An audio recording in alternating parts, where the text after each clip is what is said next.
चाहे बेधी राखे राम, चाहे बेधी राखे राम, अरे ताही बेधी रही और सीताराम, सीताराम, सीताराम कहिए, सीताराम, सीताराम, सीताराम कहिए। जाहि विधि राखे राम, ताहि विधि रही और सीताराम, सीताराम, सीताराम कहिए। भारत माता और हिसाली वाली मैया को मेरा प्रणाम। पावन चिंतनधारा आश्रम की ओर से सभी को जय श्री राम। श्री वाल्मीकि कृत रामायण एक धार्मिक ऐतिहासिक महाकाव्य में मैं अयोध्या कांड का भक्ति भाव से पठन करती हूँ। निवेदन है कि आप भी श्रद्धा भाव से इसका श्रवण करें। ओम श्री गणेशाय नमः। ओम श्री सरस्वते नमः। ओम श्री हनुमते नमः। ओम श्री गुरुवे नमः। श्री सियावर राम शरणागतम्।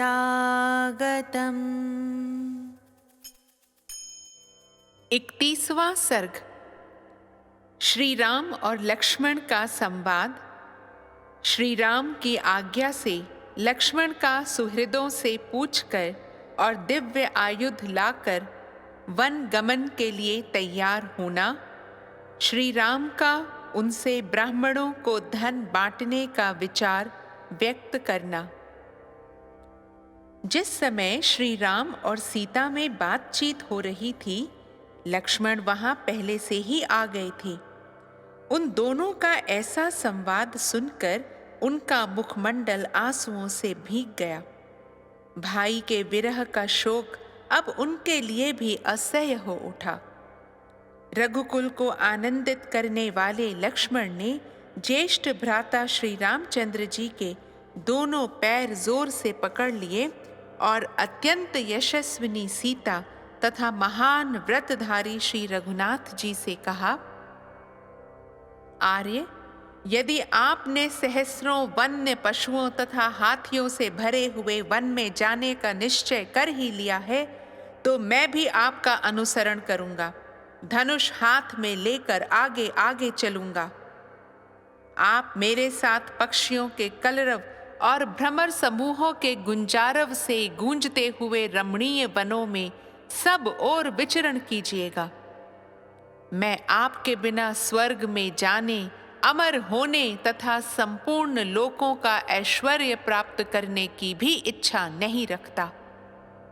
वनवास के लिए निश्चित विचार करके ऐसी बात कहने वाले सुमित्रा कुमार लक्ष्मण को श्री रामचंद्र जी ने बहुत से सांत्वनापूर्ण वचनों द्वारा समझाकर जब वन में चलने से मना किया, तब वे फिर से बोले,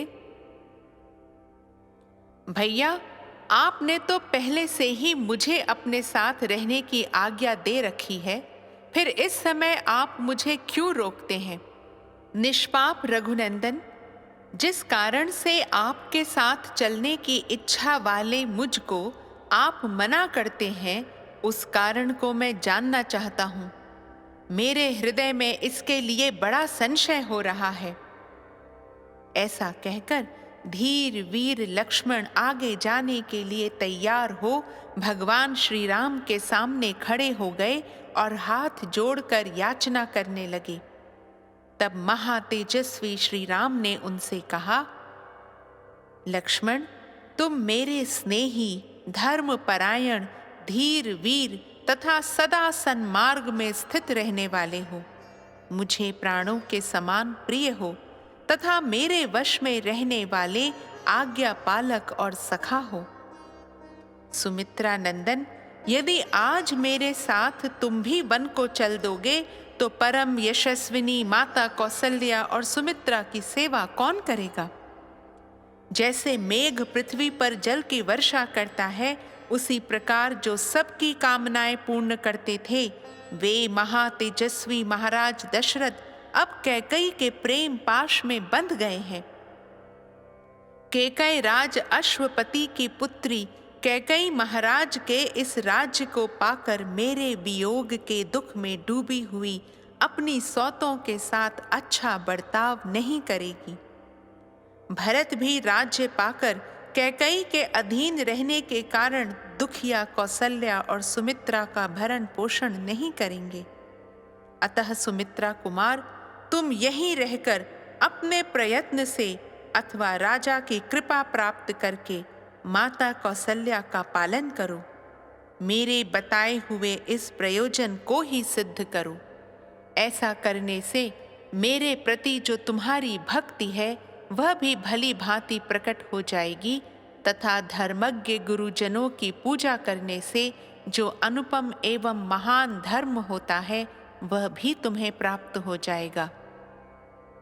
रघुकुल को आनंदित करने वाले सुमित्रा कुमार, तुम मेरे लिए ऐसा ही करो, क्योंकि हम लोगों से बिछड़ी हुई हमारी माँ को कभी सुख नहीं होगा। वह सदा हमारी ही चिंता में डूबी रहेगी। श्री राम के ऐसा कहने पर बातचीत के मर्म को समझने वाले लक्ष्मण ने उस समय बात का तात्पर्य समझने वाले श्री राम को मधुर वाणी में उत्तर दिया, वीर, आपके ही तेज प्रभाव से भरत माता कौसल्या और सुमित्रा दोनों का पवित्र भाव से पूजन करेंगे, इसमें संशय नहीं है। वीरवर, इस उत्तम राज्य को पाकर यदि भरत बुरे रास्ते पर चलेंगे और दूषित हृदय एवं विशेषतः घमंड के कारण माताओं की रक्षा नहीं करेंगे, तो मैं उन दुर्बुद्धि और क्रूर भरत का तथा उनके पक्ष का समर्थन करने वाले उन सब लोगों का वध कर डालूंगा, इसमें संशय नहीं है। यदि सारी त्रिलोकी उनका पक्ष करने लगे तो उसे भी अपने प्राणों से हाथ धोना पड़ेगा, परंतु बड़ी माता कौसल्या तो स्वयं ही मेरे जैसे सहस्रों मनुष्यों का भी भरण कर सकती हैं, क्योंकि उन्हें अपने आश्रितों का पालन करने के लिए 1,000,000 गांव मिले हुए हैं। इसलिए वे मनस्विनी कौसल्या स्वयं ही अपना, मेरी माता का तथा मेरे जैसे और भी बहुत से मनुष्यों का भरण पोषण करने में समर्थ हैं। अतः आप मुझको अपना अनुगामी बना लीजिए, इसमें कोई धर्म की हानि नहीं होगी। मैं कृतार्थ हो जाऊंगा तथा आपका भी प्रयोजन मेरे द्वारा सिद्ध हुआ करेगा। प्रत्यंचा सहित धनुष लेकर खंती और पिटारी लिए आपको रास्ता दिखाता हुआ मैं आपके आगे आगे चलूंगा। प्रतिदिन आपके लिए फल मूल लाऊंगा तथा तपस्वी जनों के लिए वन में मिलने वाली तथा अन्यान्य हवन सामग्री जुटाता रहूंगा। आप विदेह कुमारी के साथ पर्वत शिखरों पर भ्रमण करेंगे। वहां आप जागते हो या सोते, मैं हर समय आपके सभी आवश्यक कार्य पूर्ण करूंगा। लक्ष्मण की इस बात से श्री रामचंद्र जी को बड़ी प्रसन्नता हुई और उन्होंने उनसे कहा, सुमित्रा नंदन, जाओ, माता आदि सभी सुहृदों से मिलकर अपनी वन यात्रा के विषय में पूछ लो, उनकी आज्ञा एवं अनुमति ले लो। लक्ष्मण, राजा जनक के महान यज्ञ में स्वयं महात्मा वरुण ने उन्हें जो देखने में भयंकर 2 दिव्य धनुष दिए थे, साथ ही जो 2 दिव्य अभेद्य कवच, अक्षय बाणों से भरे हुए 2 तरकस तथा सूर्य के भांति निर्मल दीप्ति से दमकते हुए जो 2 सुवर्ण भूषित खड्ग प्रदान किए थे, वे सभी दिव्यास्त्र मिथिला नरेश ने मुझे दहेज में दे दिए थे। उन सब को आचार्य देव के घर में सत्कार पूर्वक रखा गया है। तुम उन सारे आयुधों को लेकर शीघ्र लौट आओ। आज्ञा पाकर लक्ष्मण जी गए और सुहृदजनों की अनुमति लेकर वनवास के लिए निश्चित रूप से तैयार हो इक्ष्वाकु कुल के गुरु वशिष्ठ जी के यहाँ गए। वहां से उन्होंने उन उत्तम आयुधों को ले लिया। क्षत्रिय शिरोमणि सुमित्रा कुमार लक्ष्मण ने सत्कार पूर्वक रखे हुए उन माल्य विभूषित समस्त दिव्य आयुधों को लाकर उन्हें श्री राम को दिखाया। तब मनस्वी श्री राम ने वहां आए हुए लक्ष्मण से प्रसन्न होकर कहा, सौम्य लक्ष्मण, तुम ठीक समय पर आ गए। इसी समय तुम्हारा आना मुझे अभीष्ट था। शत्रुओं को संताप देने वाले वीर, मेरा जो यह धन है, इसे मैं तुम्हारे साथ रहकर तपस्वी ब्राह्मणों को बांटना चाहता हूं। गुरुजनों के प्रति सुदृढ़ भक्ति भाव से युक्त जो श्रेष्ठ ब्राह्मण यहाँ मेरे पास रहते हैं, उनको तथा समस्त आश्रित जनों को भी मुझे अपना यह धन बांटना है। वशिष्ठ जी के पुत्र जो ब्राह्मणों में श्रेष्ठ आर्य सुयज्ञ हैं, उन्हें तुम शीघ्र यहाँ बुला लाओ। मैं इन सब का तथा और जो ब्राह्मण शेष रह गए हों, उनका भी सत्कार करके वन को जाऊंगा। इस प्रकार श्री वाल्मीकि निर्मित आर्ष रामायण आदि काव्य के अयोध्या कांड में 31वां सर्ग पूरा हुआ।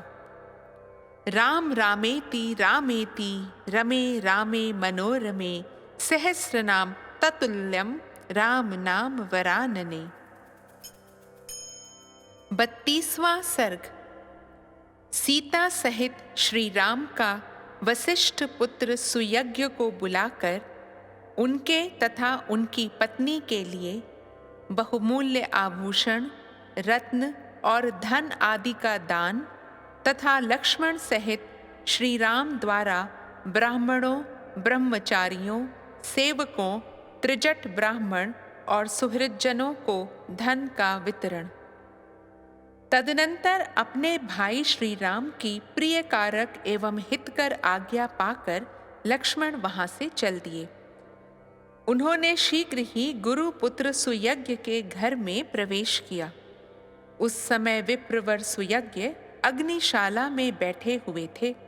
लक्ष्मण ने उन्हें प्रणाम करके कहा, सखे, दुष्कर कर्म करने वाले श्री रामचंद्र जी के घर पर आओ और उनका कार्य देखो। सुयज्ञ ने मध्याह्न काल की संध्योपासना पूरी करके लक्ष्मण के साथ जाकर श्री राम के रमणीय भवन में प्रवेश किया, जो लक्ष्मी से संपन्न था। होम काल में पूजित अग्नि के समान तेजस्वी वेद वेत्ता सुयज्ञ को आया जान सीता सहित श्री राम ने हाथ जोड़कर उनकी अगवानी की। तत्पश्चात ककुत्स कुलभूषण श्री राम ने सोने के बने हुए श्रेष्ठ अंगदों, सुंदर कुंडलों, सुवर्णमय सूत्र में पिरोई हुई मणियों, केयूरों, वलयों तथा अन्य बहुत से रत्नों द्वारा उनका पूजन किया। इसके बाद सीता की प्रेरणा से श्री राम ने सुयज्ञ से कहा, सौम्य, तुम्हारी पत्नी की सखी सीता तुम्हें अपना हार, सुवर्ण सूत्र और करधनी देना चाहती है। इन वस्तुओं को अपनी पत्नी के लिए ले जाओ। वन को प्रस्थान करने वाली तुम्हारी स्त्री की सखी सीता तुम्हें तुम्हारी पत्नी के लिए विचित्र अंगद और सुंदर केयूर भी देना चाहती है। उत्तम बिछौनों से युक्त तथा नाना प्रकार के रत्नों से विभूषित जो पलंग है, उसे भी विदेह नंदिनी सीता तुम्हारे ही घर में भेज देना चाहती है। विप्रवर, शत्रुंजय नामक जो हाथी है, जिसे मेरे मामा ने मुझे भेंट किया था, उसे 1000 अशर्फियों के साथ मैं तुम्हें अर्पित करता हूँ। श्री राम के ऐसा कहने पर सुयज्ञ ने वे सब वस्तुएं ग्रहण करके श्री राम, लक्ष्मण और सीता के लिए मंगलमय आशीर्वाद प्रदान किए। तदनंतर श्री राम ने शांत भाव से खड़े हुए और प्रिय वचन बोलने वाले अपने प्रिय भ्राता सुमित्रा कुमार लक्ष्मण से उसी तरह निम्नांकित बात कही, जैसे ब्रह्मा देवराज इंद्र से कुछ कहते हैं। सुमित्रा नंदन, अगस्त्य और विश्वामित्र दोनों उत्तम ब्राह्मणों को बुलाकर रत्नों द्वारा उनकी पूजा करो। महाबाहु रघुनंदन, जैसे मेघ जल की वर्षा द्वारा खेती को तृप्त करता है, उसी प्रकार तुम उन्हें सहस्रों गौओं, सुवर्ण मुद्राओं, रजत द्रव्यों और बहुमूल्य मणियों द्वारा संतुष्ट करो। लक्ष्मण, यजुर्वेदीय तैत्तिरीय शाखा का अध्ययन करने वाले ब्राह्मणों के जो आचार्य और संपूर्ण वेदों के विद्वान हैं, साथ ही जिनमें दान प्राप्ति की योग्यता है तथा जो माता कौसल्या के प्रति भक्ति भाव रखकर प्रतिदिन उनके पास आकर उन्हें आशीर्वाद प्रदान करते हैं, उनको सवारी, दास दासी, रेशमी वस्त्र और जितने धन से वे ब्राह्मण देवता संतुष्ट हों, उतना धन खजाने से दिलवाओ। चित्ररथ नामक सूत श्रेष्ठ सचिव भी हैं। वे सुदीर्घ काल से यहीं राजकुल की सेवा में रहते हैं। इनको भी तुम बहुमूल्य रत्न, वस्त्र और धन देकर संतुष्ट करो। साथ ही इन्हें उत्तम श्रेणी के अज आदि सभी पशु और 1,000 गौएं अर्पित करके पूर्ण संतोष प्रदान करो। मुझसे संबंध रखने वाले जो कठ शाखा और कलाप शाखा के अध्येता बहुत से दंडधारी ब्रह्मचारी हैं, वे सदा स्वाध्याय में ही संलग्न रहने के कारण दूसरा कोई कार्य नहीं कर पाते। भिक्षा मांगने में आलसी हैं, परंतु स्वादिष्ट अन्न खाने की इच्छा रखते हैं। महान पुरुष भी उनका सम्मान करते हैं। उनके लिए रत्नों के बोझ से लदे हुए 80 ऊंट, अगहनी चावल का भार ढोने वाले 1,000 बैल तथा भद्रक नामक धान्य विशेष, चने, मूंग आदि का भार लिए हुए 200 बैल और दिलवाओ। सुमित्रा कुमार, उपर्युक्त वस्तुओं के सिवा उनके लिए दही, घी आदि व्यंजन के निमित्त 1,000 गौएं भी हकवा दो। माता कौसल्या के पास मेखलाधारी ब्रह्मचारियों का बहुत बड़ा समुदाय आया है।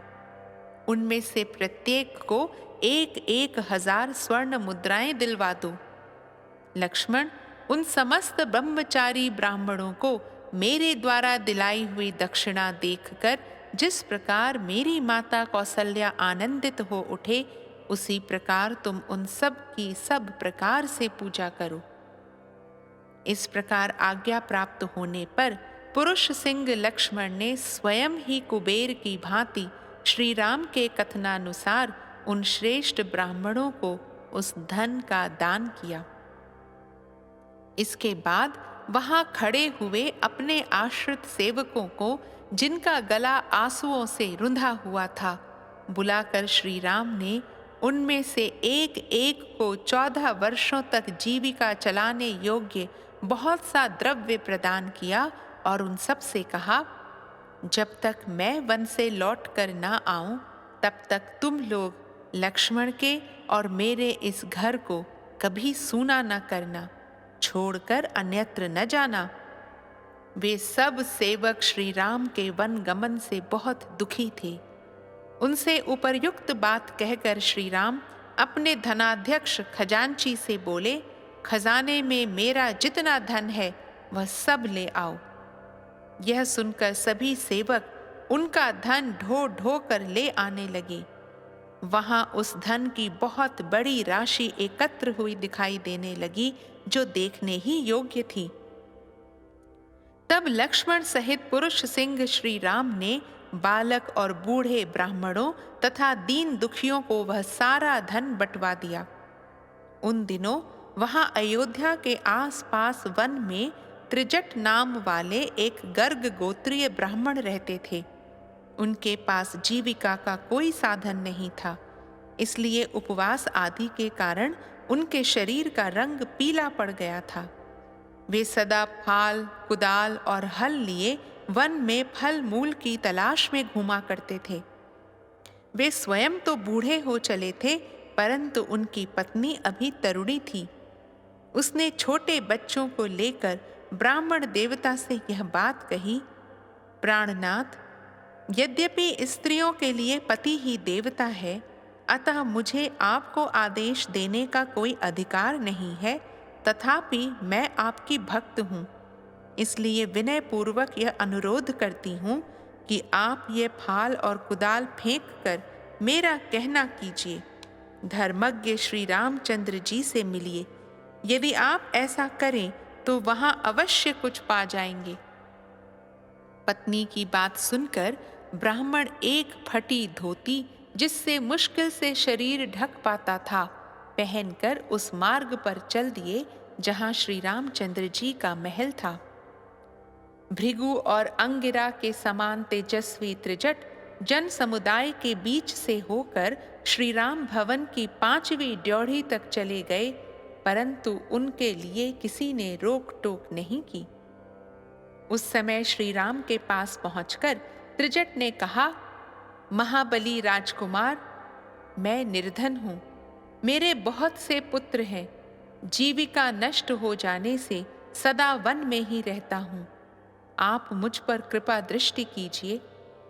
तब श्री राम ने विनोद पूर्वक कहा, ब्राह्मण, मेरे पास असंख्य गौवें हैं, इनमें से 1 सहस्त्र का भी मैंने अभी तक किसी को दान नहीं किया है।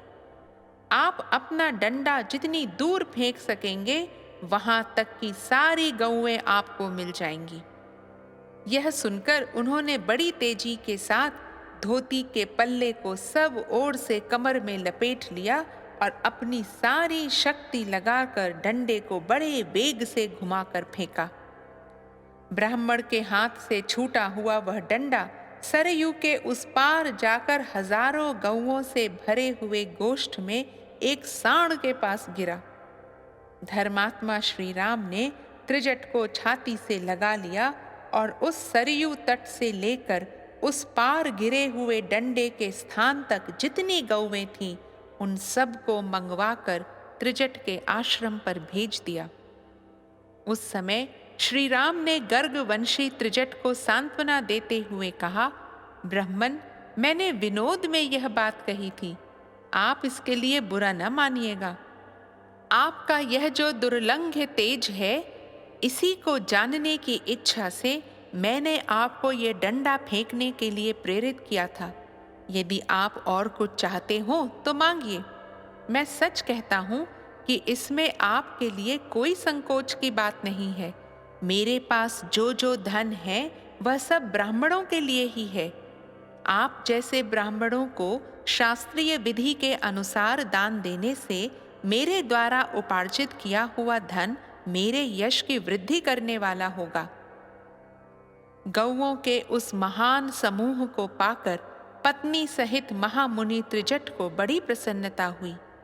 वे महात्मा श्री राम को यश, बल, प्रीति तथा सुख बढ़ाने वाले आशीर्वाद देने लगे। तदनंतर पूर्ण पराक्रमी भगवान श्री राम धर्म बल से उपार्जित किए हुए उस महान धन को लोगों के यथा योग्य सम्मान पूर्ण वचनों से प्रेरित हो बहुत देर तक अपने सुहृदों में बांटते रहे। उस समय वहां कोई भी ब्राह्मण, सुहृद, सेवक, दरिद्र अथवा भिक्षुक ऐसा नहीं था जो श्री राम के यथा योग्य सम्मान, दान तथा आदर सत्कार से तृप्त न किया गया हो। इस प्रकार श्री वाल्मीकि निर्मित आर्ष रामायण आदि काव्य के अयोध्या कांड में 32वां सर्ग पूरा हुआ। राम रामेति रामेति रमे रामे मनोरमे सहस्रनाम ततुल्यम राम नाम वरानने। दशरथ नंदन राजा राम, बड़े कृपालु मेरे राम। सीता के सत पावन राम, सदचित आनंद करते राम। सीता के सत पावन राम, सदचित